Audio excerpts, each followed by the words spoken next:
रात के लगभग 11 बज चुके थे। राहुल अपनी बाइक से गांव लौट रहा था।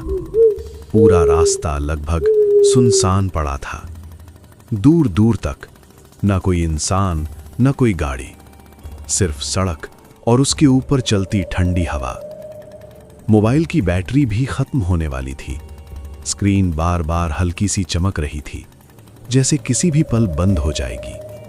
राहुल बार बार जेब से फोन निकालकर देखता, फिर वापस रख देता।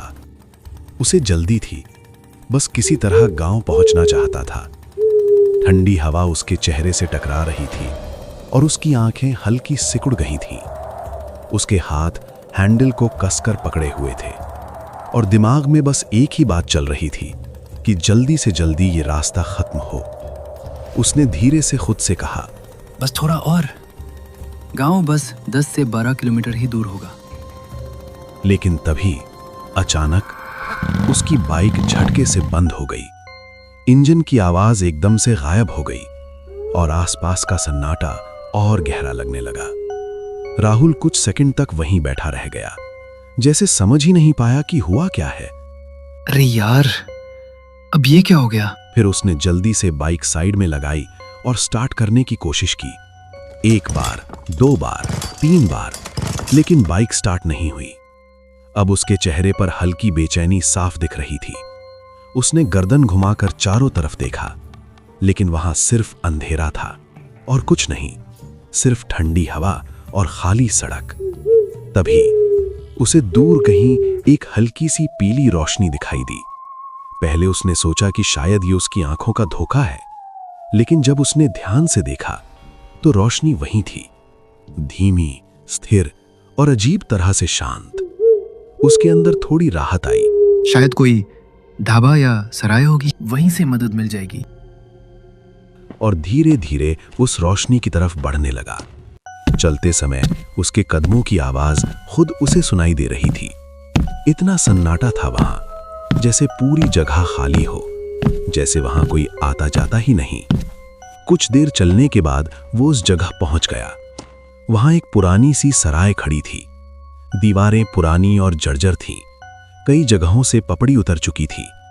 छत थोड़ी झुकी हुई लग रही थी और लकड़ी का एक पुराना बोर्ड हवा में धीरे धीरे हिल रहा था, जिस पर मुश्किल से लिखा था, शरण सराय। दरवाजा आधा खुला हुआ था और अंदर से दिए की धीमी रोशनी बाहर फैल रही थी। राहुल कुछ पल वहीं खड़ा रहा। उसने अंदर झांक कर देखने की कोशिश की, लेकिन अंदर सब धुंधला सा दिख रहा था। फिर उसने धीरे से दरवाजा धक्का देकर खोला और अंदर चला गया। अंदर का माहौल और भी अजीब था।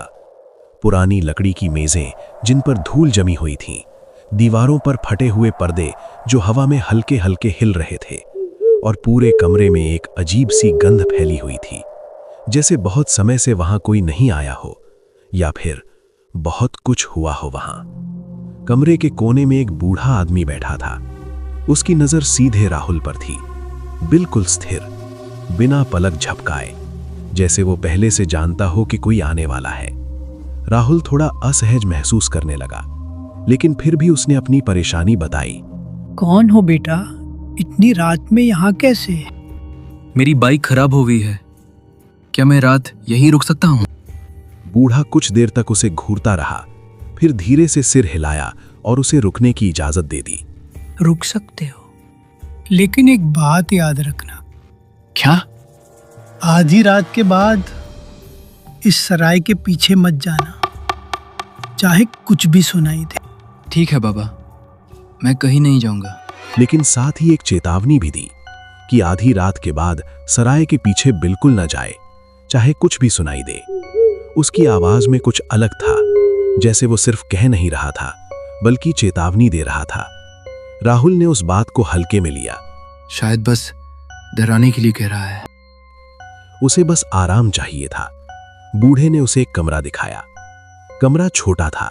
एक पुरानी खटिया जिसकी रस्सियां ढीली पड़ चुकी थीं, एक टूटी हुई खिड़की जिससे ठंडी हवा अंदर आ रही थी, और एक टिमटिमाता हुआ दिया जो कभी तेज तो कभी धीमा हो रहा था। राहुल ने दरवाजा बंद किया और धीरे से खटिया पर बैठ गया। उसने एक लंबी सांस ली, लेकिन मन अभी भी शांत नहीं था। उसे लग रहा था जैसे कोई उसे देख रहा है। कुछ देर बाद वो लेट गया और आंखें बंद करने की कोशिश करने लगा। बाहर हवा तेज हो गई थी।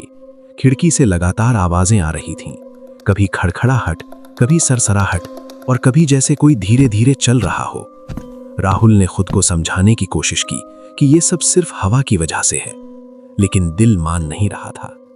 तभी उसे एक आवाज सुनाई दी, बचाओ, मुझे बाहर निकालो। बहुत हल्की, जैसे कोई रो रहा हो। वो एकदम से आंखें खोलकर बैठ गया। उसने ध्यान से सुनना शुरू किया। आवाज फिर आई, बचाओ, मुझे बाहर निकालो। इस बार थोड़ी साफ और थोड़ी तेज। अब ये साफ था कि कोई मदद के लिए पुकार रहा है। ये आवाज पीछे से आ रही है। और वो आवाज सराय के पीछे से आ रही थी। राहुल कुछ सेकंड तक चुप बैठा रहा। उसके दिमाग में बूढ़े की बात घूमने लगी। नहीं, मुझे नहीं जाना चाहिए। लेकिन उस आवाज में इतना दर्द था कि वो नजरअंदाज नहीं कर पाया। उसे लगा कि अगर सच में कोई फंसा हुआ है तो उसे मदद करनी चाहिए। वो धीरे धीरे खड़ा हुआ। उसके कदम भारी लग रहे थे, लेकिन फिर भी वो दरवाजे की तरफ बढ़ा। उसने धीरे से दरवाजा खोला और बाहर निकल गया। सराय के पीछे का हिस्सा पूरी तरह अंधेरे में डूबा हुआ था। वहां कोई रोशनी नहीं थी, बस ठंडी हवा और अजीब सा सन्नाटा।